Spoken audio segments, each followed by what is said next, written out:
இப்ப கூட அவ சொன்னாலே நான் உங்ககிட்ட அப்படி எதுவும் சொல்லவே இல்ல அத்தன்னு. அந்த பொய்ய கூட உங்களால புரிஞ்சுக்க முடியலையாம்மா? வெற்றி, தப்பு உங்க 2 பேர்ல யார் பக்கம் இருந்தாலும் என்னால உங்களை முழுசா ஒதுக்க முடியாது. இதுக்கு மேல என்ன எதுவும் கேட்காதப்பா. 120 கோடி 6 கோடி ஒரு பெரிய விஷயமே இல்ல. எல்லாம் நல்லபடியா முடியட்டும். நான் கண்டிப்பா உனக்கு செட்டில் பண்றேன். நல்ல முடிவு. டேய், நீயாவது என்ன நம்புடா. எனக்கு பணத்து மேல ஆசை இல்ல. ஏன் அவசரப்படுறீங்க? அப்புறம் பேசிக்கலாம்னு சொல்றேன்ல. நான் தப்பா எடுத்துக்கல.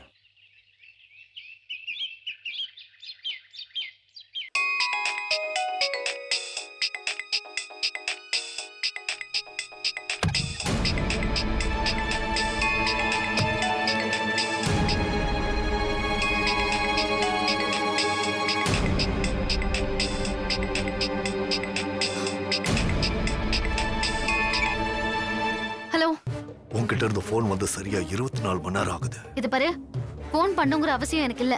அப்போ எல்லாரும் நிம்மதியா இருக்கீங்க, அப்படித்தானே? நீ எப்போ இந்த வீட்டுக்குள்ள வந்தியோ அப்பவே எல்லாரும் நிம்மதியும் போச்சு. இல்ல, உன் துடிப்பு பத்தல. என்ன நடந்துட்டு இருக்காங்க? வெற்றி அக்கௌண்ட்ல பணத்தை போட்ட. அவங்க அம்மா கிட்ட எல்லாத்துக்கும் காரணம் வெற்றி தான்னு சொன்ன. அதுக்கெல்லாம் அங்க என்ன ரியாக்ஷன்? அத சொல்லவே இல்லையே. அது நீ நினைக்கிற மாதிரிலாம் எதுவுமே நடக்கல. பணம் யார் அக்கௌண்ட்ல இருந்தா என்னன்னு விட்டுட்டாங்க. அப்படியா? அப்போ நான் பண்ண டார்ச்சர் பத்தல. பெருசா வேற எதனா யோசிக்கிறேன். இல்ல இல்ல இல்ல, பெரிய பிரச்சனை ஆயிடுச்சு.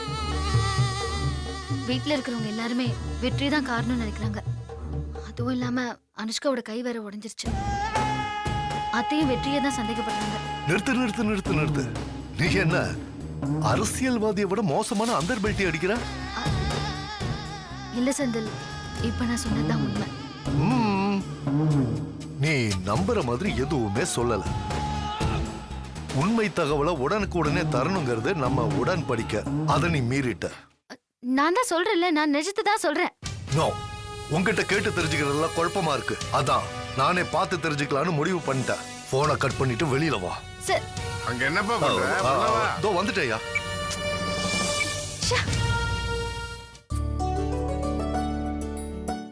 வள்ளியம்மே, வள்ளியம்மே. என்னங்க? இவரை யாரு வீட்டை விட்டு வெளியே அனுப்புனது? ஐயா வேணாங்க ஐயா, என்னால எந்த பிரச்சனையும் வேண்டாம். தம்பி, நீங்க போய் உட்காருங்க. உட்காருங்க. வள்ளியம்மே, உனக்கு தெரியுமா தெரியாதா? நான் 2 நாளா ஊர்ல இல்ல, அதுக்குள்ள இவரை வீட்டை விட்டு வெளியே அனுப்பிச்சிருக்கீங்க. நீங்க ஊர்ல இருக்கும் போதே இவரை அனுப்பிட்டாங்க.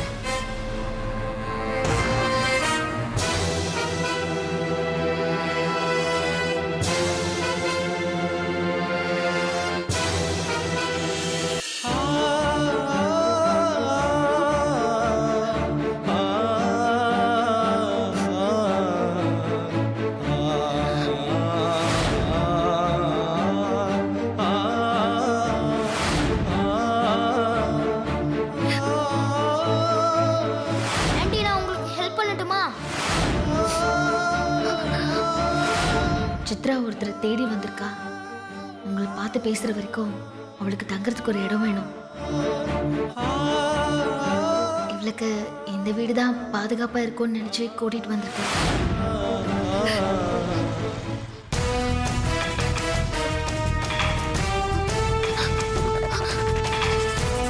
என்னங்க, சித்ரா கிடைச்சிட்டாளா?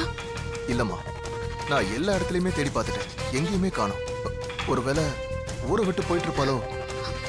இல்லங்க, அவ சொல்லாமலாம் போக மாட்டா. போயிட்டாலே இனிமே என்ன பண்றது? போன் பண்ணி எங்க இருக்கான்னு கேட்கலாம்னு நினைச்சா போனையும் சுவிட்ச் ஆஃப் பண்ணி வச்சிருக்கா. அப்பா, அவ பிளான் பண்ணி தான் இந்த வீட்டை விட்டு கிளம்பி போயிருக்கா. இதுல என்ன மாமா பிளான் இருக்கு? அவ போறேன்னு சொன்னா நாமளே அனுப்பி வைக்க போறோம். ஏய், ஒருவேளை அவ தேடி வந்தாலும் கிடைக்க மாட்டான்னு நினைச்சிருக்கலாம். உன்கிட்ட சொன்னா போக விட மாட்டல்ல, அதான் சொல்லாம போயிருக்கா. மனசே சரியில்லைங்க.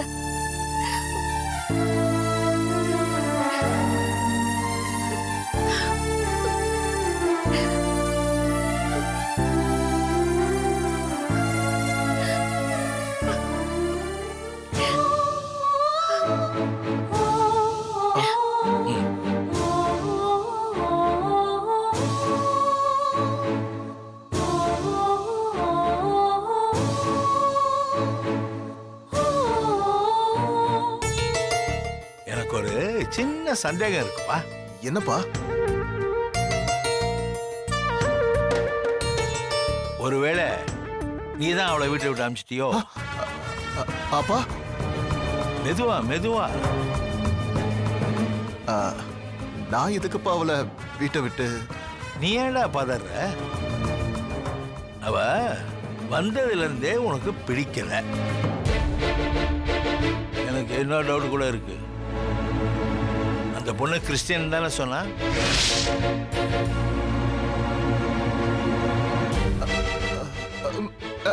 இல்லப்பா. பேரு என்ன சொன்னா? ஜெய சித்ராப்பா. ஓ, சித்ரான்ல சொன்னா? அது முழு பேரு ஜெய சித்ரா, சித்ரான்னு கூப்பிடுவாங்கன்னு சொன்னா. நீங்க வேணா அவகிட்ட கேட்டு பாருங்களேன். யாருக்கிட்ட போய் கேட்கறது? அவ தான் போயிட்டாளே. அப்பா, உங்க மனசுல என்ன இருக்குன்னு எனக்கு தெரியல. எதுவா இருந்தாலும் ஓப்பனா கேட்டுருங்க. கேட்கட்டுமா? கேட்டுருங்கன்னு தானே சொல்றேன்.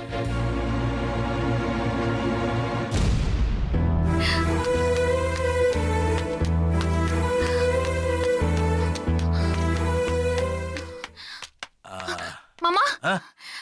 அங்க பாருங்க, சித்ரா வந்துட்டா.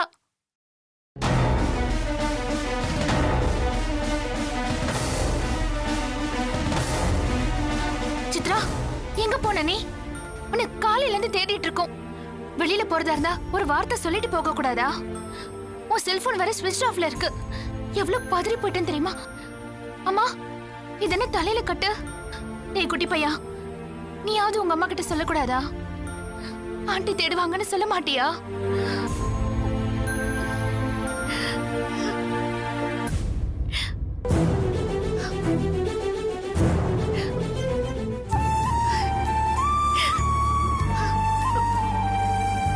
எங்கம்மா போயிட்டு வந்த? சர்ச்சுக்கு அங்கிள். இன்னைக்கு ஈஸ்டர், அதான் ஈவினிங் கூட்டிட்டு போயிட்டு வந்தேன்.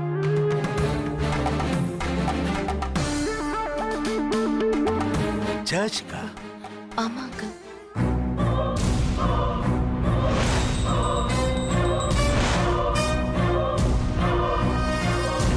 நீ கிறிஸ்டியனா? அப்பா கிறிஸ்டியன், அம்மா ஹிந்து. அதனால கோவிலுக்கும் போவேன், சர்ச்சுக்கும் போவேன். நீ ஏன் முன்னாடியே இதை என்கிட்ட சொல்லல? நான் கிறிஸ்டியன் சொன்னா நீங்க என்ன எப்படி பாப்பீங்கன்னு தெரியல. அதான் தப்பாயிடக்கூடாதுன்னு மறைச்சிட்டேன். உங்க முன்னால சாமியை கும்பிட்டுட்டு நான் ரூமுக்கு போய் ப்ரே பண்ணிப்பேன். I am sorry. ஏய், இதுக்கு எதுக்கு சாரி? மதம் என்ன பெரிய மதம்? மனுஷங்க தான் முக்கியம். நீ எந்த சாமியை கும்பிட்டாலும் அதை பத்தி எனக்கு எந்த கவலையும் இல்ல. உன்னை ஏமாத்தினவனை கண்டுபிடிக்கிற வரைக்கும் நீயும் வசந்தும் இந்த வீட்டிலே இருங்க. எந்த காரணத்து கொண்டும் மனசு மாறிடாத. அது எப்படிக்கா மாறுவேன்? இப்பதான் அவருக்கு ரொம்ப பக்கத்துல நெருங்கி இருக்க மாதிரி ஃபீல் பண்றேன். அதுக்குள்ள இந்த ஊரை விட்டு போயிடுவேனா?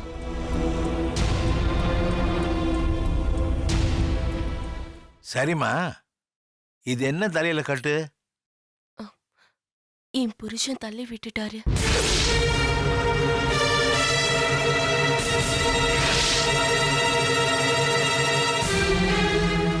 நீ இவரை பாத்தியா? பார்த்துட்டு தானே இருக்கேன். தினம் மனசுக்குள்ள 1000 தடவை அந்த முகத்தை பார்த்துக்கிட்டு தான் இருக்கேன். அதான் நேத்து நைட்டு கனவுல வந்து நான் நிம்மதியா இருக்கேன், நீ என்னை தேடி வந்து தொந்தரவு பண்றியான்னு தள்ளி விட்டுட்டாரு. அத நிஜம்னு நினைச்சுக்கிட்டு தூக்கத்திலே கட்டில இருந்து புரண்டு கீழே விழுந்துட்டேன். என்ன சித்ரா குழந்தை மாதிரி பண்ற? அடி ரொம்ப பட்டுருச்சா?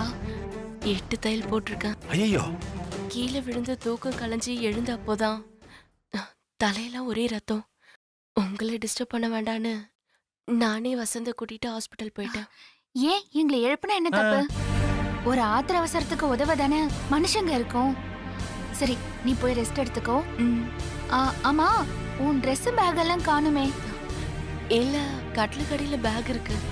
நேத்து ரூமை கிளீன் பண்ணிட்டு எல்லா திங்ஸும் பேக்ல எடுத்து வச்சிருந்தேன். ஐயோ, அவசரத்துல நான் தான் எதையும் சரியா கவனிக்கவே இல்ல. ஏங்க, நீங்களாவது சரியா பாத்துருக்கலாம்ல. என்ன எங்க பார்க்க விட்ட? அவளை காணோம், தேடு தேடுன்னு துரத்தி தானே விட்ட. பதட்டத்துல நடந்துருச்சு, விடுங்க.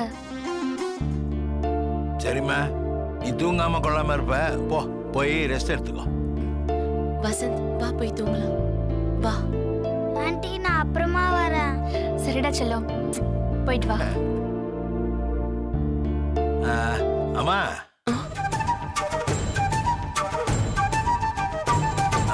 அது வந்து உன் முழு பேரு ஜெயசித்ரா.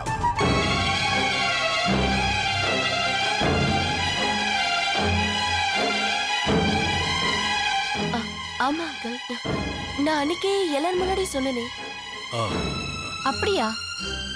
எனக்கு ஞாபகம் இல்லையே. எனக்கும் ஞாபகம் இல்லை. அப்புறம் எப்படி மாமா இப்ப கேட்டீங்க? அது சந்தோஷ் தான் பேச்சு வாக்கில சொன்னா. அவருக்கு எப்பவுமே ஞாபக சக்தி ஜாஸ்தி மாமா. நாம சித்ரா சித்ரான்னு சொல்லி பழகிட்டோமா, அதான் கவனிக்கல.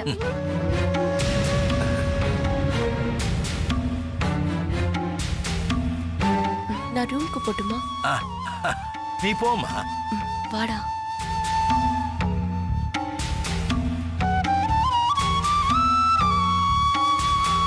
சீக்கிரம் இந்த பொண்ணை ஏமாத்தனவனை நம்ம கண்டுபிடிக்கல, நமக்கு நிம்மதி இருக்காது.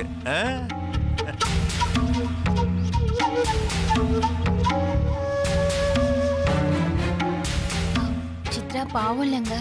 என்ன பாவம்? காலையில இருந்து நம்மள நாய் மாதிரி அலைய விட்டுருக்கா. சரி, டைம் ஆகுது, நான் ஷாப்புக்கு போறேன். ம்.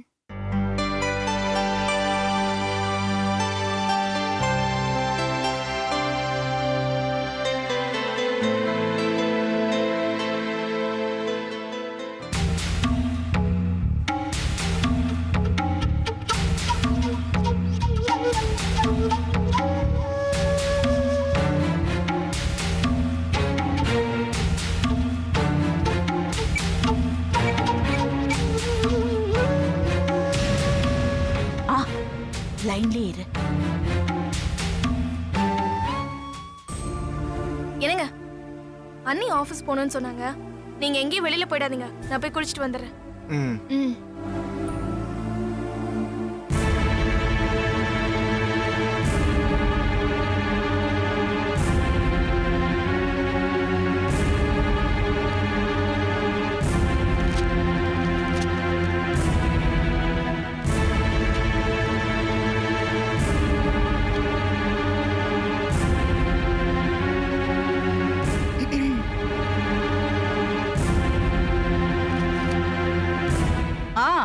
அருள், எங்க இருக்க? என்ன விளையாடுறியா நீ? பொள்ளாச்சி வரைக்கும் போகணும்னு நேத்தே சொன்னல. என்ன நீ தயாரா இருக்க வேணாம்? இப்பதான் பாத்ரூம்குள்ள இருக்கேன்னு சொல்ற. என்னது? பாத்ரூம் தாப்பா சரியில்லையா? என்னப்பா நீ இதெல்லாம் நீ முன்னாடியே பாத்துருக்க மாட்டியா? சரி சரி, சீக்கிரம் குளிச்சுட்டு வா.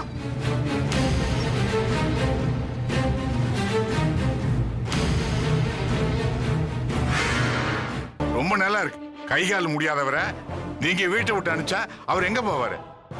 நம்ம வீட்டுல இருக்காருன்னு எல்லாருக்குமே தெரியும். இப்ப திடீர்னு சத்திரத்துல படுத்திருந்தா 4 பேர் 4 விதமா பேச மாட்டாங்க. மாமா, உங்க பிள்ளைங்க 4 பேர் சேர்ந்துதான் இவரை வீட்டை விட்டு அனுப்பினாங்க. உங்க பிள்ளைங்களுக்கு உங்க மருமக லட்சுமி மாறினது காரணம் இவர்தான்னு சந்தேகமா. என்னம்மா அது கையில கட்டு? உங்க பாசத்துக்குரிய 2வது மருமகளோட திருவிளையாடல் தான் இதுவும். சுருக்கமா சொல்ல போனா அவ ஒருத்தரே நிம்மதியாவே இருக்க விட மாட்டா. அம்மா அம்மா அம்மா ஆ நீங்க கேட்ட மாதிரியே பசலைக்கீரை கூட்டு, முள்ளங்கி சாம்பார், ஐரமீன் குழம்பு, நெத்திலி கருவாடு, நீங்க கேட்ட எல்லாமே கொண்டு வந்துட்டம்மா. சரி, வரமா? நாளைக்கு வந்து காசு வாங்கிக்கோங்க. சரிங்கம்மா, வரமா. தேன்மொழி, இன்னும் என் மேல நீ கோபத்துல தான் இருக்கியாமா? ஐயோ மாமா, உங்க மேல எனக்கு என்ன மாமா கோவம்? அன்னைக்கு அப்படி நடந்துகிட்டதுக்கு உண்மையிலேயே நான் தான் உங்ககிட்ட மன்னிப்பு கேட்கணும். அந்த விஷயத்துல தப்பு என் மேலேயும் தாம்மா. ஆமா, என்னது புது பழக்கம்? நம்ம வீட்டுல சமைக்காதையா வெளியே சமைச்சிட போறாங்க? மாமா அவங்களுக்கு பயம். இந்த வீட்ல இருக்க ராட்சசி அவங்க சாப்பிடுற சாப்பாட்டுல ஏதாவது கலந்து கொடுத்து அவங்க வயித்துல இருக்க குழந்தைய தங்க விடாம பண்ணிடுவாளோன்னு பயம். வள்ளியம்மா, வள்ளியம்மா,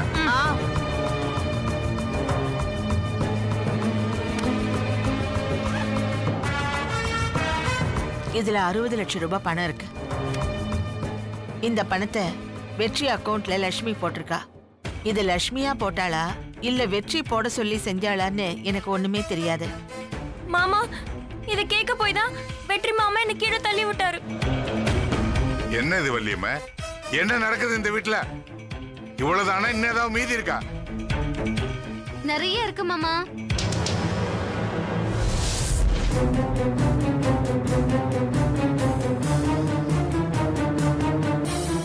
இதோட நான் நிறுத்திக்கணுமா இல்ல மேல மேல போகணுமான்னு நீங்க தான் முடிவு பண்ணணும். இந்த குடும்பத்தோட நிம்மதியை குலைக்கிறதா உன் நோக்கமா லட்சுமி? மாமா, என் நோக்கம் என்னன்னு ஏற்கனவே உங்ககிட்ட தெளிவா சொல்லிட்டேன். அத பத்தி தான் யாருமே பேச மாட்டேங்கிறீங்களே. தேன் வேணும்னா அதோட கூட்ட கலைச்சுதான் ஆகணும். எனக்கு வேண்டியது கிடைக்கிற வரைக்கும் நான் கலைக்கவோ காயப்படுத்தவோ தயங்க மாட்டேன். இப்படி அடிச்சு புடுங்கி என் பிள்ளைய தனியா கூட்டிட்டு போனா அவன் சந்தோஷமா இருந்துருவானா இல்ல நீதான் நிம்மதியா இருக்க முடியுமா? அத்தை, நீங்க ரொம்ப பழைய காலத்து மனுஷி. உலகம் போற வேகம் தெரியாம பேசிட்டு இருக்கீங்க. நீங்க என்ன வெற்றிக்கு நான் செய்யறதெல்லாம் பிடிக்கலன்னு நினைச்சிட்டு இருக்கீங்களா? அவருக்கும் சேர்த்துதான் நான் போராடிட்டு இருக்கேன்னு அவருக்கும் நல்லாவே புரியும். நீங்கெல்லாம் என் கூட இருக்கிற வரைக்கும் தான் குடும்பம் கொத்தவரங்கன்னு அவர் துடிப்பாரு. தனியா கூட்டிட்டு போயிட்டேன்னா வாழ்க்கைனா என்ன, எப்படி வாழணும்னு சின்னதா ஒரு சாம்பிள் காமிச்சா போதும், மொத்தமா மாறிடுவார். நீ படிச்சவல்ல, உன் புத்தி இப்படித்தாமா யோசிக்கும். பணத்துக்கு சொத்துக்கு தான் இந்த வீட்டுல ஒத்துமையா இருக்காங்க நீ நினைச்சுக்கிட்டு இருக்கியா? வேற எதுக்கு மாமா இருக்காங்க? லாஜிக்கா யோசிச்சு பாருங்க. ஒருவேளை இந்த வீட்டுல இருக்கிற எல்லாரும் சோத்துக்கு லாட்டரி அடிக்கிறாங்கன்னு வச்சுக்கோங்க, அப்பவும் குடும்பம் தான் முக்கியம்னு ஒன்னா உட்காந்து தரித்திரத்தை பங்கு போட்டுப்பாங்களா? என் பொண்டாட்டி என்ன எப்படியாவது காப்பாத்திக்கிறேன்னு தனியா போக மாட்டாங்க. இப்பவே பாருங்க, தேன்மொழி அக்காக்கு பயம் வந்துருச்சு. என் குழந்தை நல்லா இருக்கணும்னு பிரிச்சு பேச ஆரம்பிச்சிட்டாங்க. இதெல்லாம் வெறும் ஆரம்பம் தான். இனிமே நீங்க கட்டி வச்சிருக்கிற இந்த கோட்டையில ஆழமா வேறு இறங்கி ஒவ்வொரு தூணும் சுக்கு சுக்கா உடைய போகுது. லட்சுமி, உனக்கு ஒரு விஷயத்தை ஞாபகப்படுத்துறேன். இந்த வீட்டோட மருமகங்கள்லாம் வெவ்வேறு குடும்பத்துல இருந்து வந்தவங்க. அவங்க மனசுல 1000 எண்ணம் இருக்கும். ஆனா என் பிள்ளைங்க இந்த வீட்டுல என்னால வளர்க்கப்பட்டவங்க. அவங்களுக்குள்ள சண்டை சச்சரவு கூட இருக்கலாம். ஆனா ஒருத்தனும் சொத்தை பிரிச்சு கொடுங்கணும் இல்ல இந்த குடும்பத்தை உடைக்கணும்னா ஒரு நாள் ஒருத்தனும் நினைக்க மாட்டாங்க.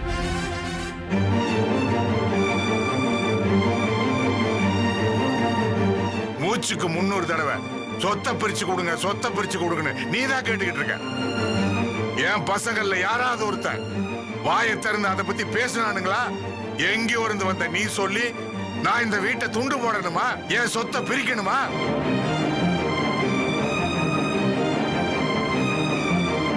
என் பசங்களுக்கு அந்த மாதிரி என்ன இருந்தா அவங்க வந்து கேட்கட்டும். அப்ப நான் பிரிச்சு கொடுக்குறேன். இத்தனை நாள் நீ கேட்டப்பலாம் நான் அமைதியா இருந்ததுக்கு இதுதான் காரணம். ஒருத்தன் கேட்டிருந்தா கூட நான் அன்னைக்கே அந்த முடிவு எடுத்திருப்பேன்.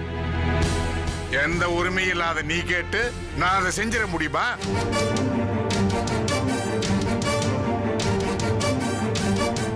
இனிமே செந்தில்வேல் இந்த வீட்டுல தான் இருப்பான். இது எல்லாருக்கிட்டையும் சொல்லிடுங்க. யார அடக்கணுமோ அவங்கள பேச விட்டுட்டு ஒரு அப்பாவி தெருவுல விடுறது நியாயம் கிடையாது. எல்லாரும் அவங்க வேலையை போய் பாருங்க. வாங்க.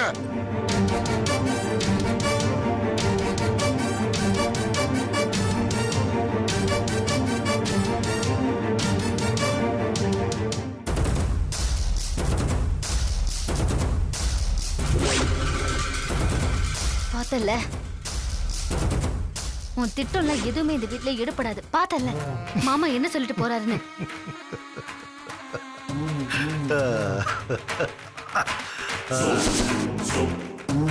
பசங்க போய் சொத்தை பிரிச்சு கொடுங்கன்னு கேட்டு அப்பா முன்னாடி நிக்க மாட்டானுங்க. அதத்தான் நான் சொல்றேன். அத நான் பாத்துக்கிறேன். இந்த சத்தம், சண்டை, கூச்சல், வாக்குவாதம், அழுக இது எல்லாத்தையும் 2 நாள் மிஸ் பண்ணிட்டேனே. வந்துட்டல்ல, இனி தொடரும்.